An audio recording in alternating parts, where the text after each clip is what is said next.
ఊహాబలం అంశానికి స్వాగతం. ఇంటిలో వెండి కంచం గనక ఉన్నట్లయితే ఆ వెండి కంచంలో బంగారపు పువ్వు ఉన్నటువంటి కంచాన్ని మీరు భోజనంలో తప్పనిసరిగా ఆ యొక్క కంచంగా వాడవచ్చు. పెళ్ళిండ్లు, వివాహాది శుభకార్యాల సందర్భంలో అరటాకు విస్తళ్లలో భోజనం వడ్డించడం వెనకాల ఆరోగ్య సూత్రం ఎంతగానో దాగి ఉంది.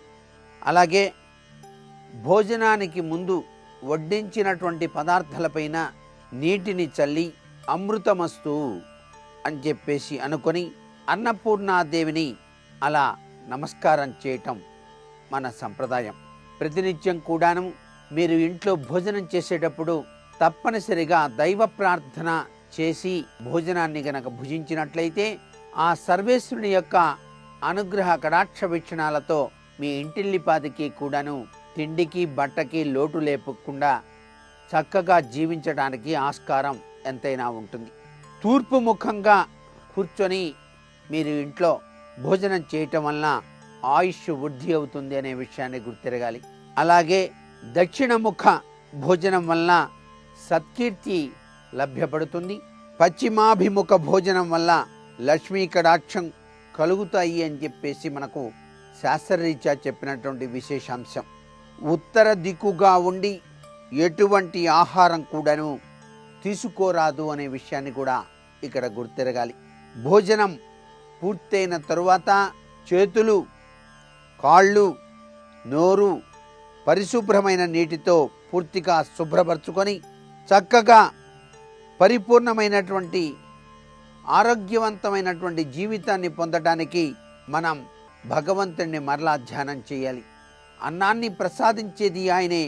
ఆ అన్న ప్రసాదాన్ని మన కడుపులోనికి వెళ్ళనిచ్చిన తరువాత జీర్ణక్రియ తత్వంలో హాయిగా ఉండేటట్టుగా చేసి ఈ శరీరానికి సత్తువను, ఆరోగ్యాన్ని ప్రసాదించేది ఆ పరమాత్మ కాబట్టి. ఎందుకంటే ఈ శరీరం శాశ్వతం కాదు, లోపల ఉండేటువంటి ఆత్మ పరమాత్మ శాశ్వత తత్వంలో విరాజిల్లుతాడు కాబట్టి. ఇక్కడ భోజనం చేసే విధి విధానంలో చక్కగా భోజనం అంతా అయిపోయిన తర్వాత కాళ్ళు చేతులు కడుక్కోవటం మాత్రం మరవకూడదు. చాలామంది భోజనం అయిన తర్వాత ఒక చేతులు మాత్రమే కడుక్కొని వెళ్తూ ఉంటారు. అది చాలా పొరపాటు. తప్పనిసరిగా కాళ్ళు కడుక్కొని తీరాలి. అలా కాళ్ళు గనక కడుక్కోకపోయినట్లయితే ఇంట్లో అధిక ఖర్చులు అవటానికి ఎక్కువ ఆస్కారం ఉంటుందనే విషయాన్ని గుర్తిరగాలి.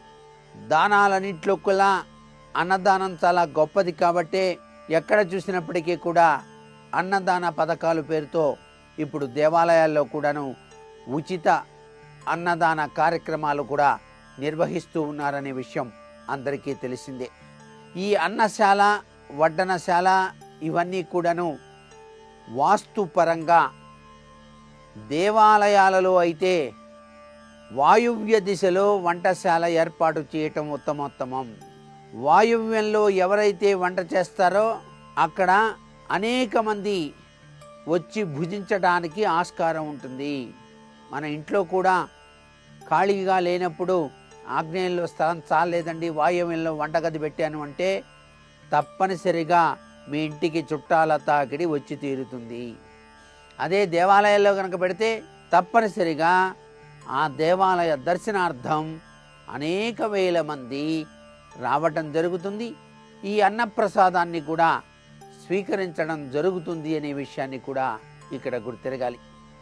దేవాలయాలలో ప్రసాదాలు ఇచ్చేటువంటి కౌంటర్స్ కూడా ఎక్కువగా వాయువ్య మూలనే ఎక్కువగా ఉంటూ ఉంటాయి. దీనివల్ల కూడాను ఎక్కువ అమ్ముడు పోవటానికి ఆ ప్రసాదాలు ఆస్కారం అధికంగా ఉంది అని కూడా మనం వాస్తుశాస్త్రరీత్యా చెప్పవచ్చు.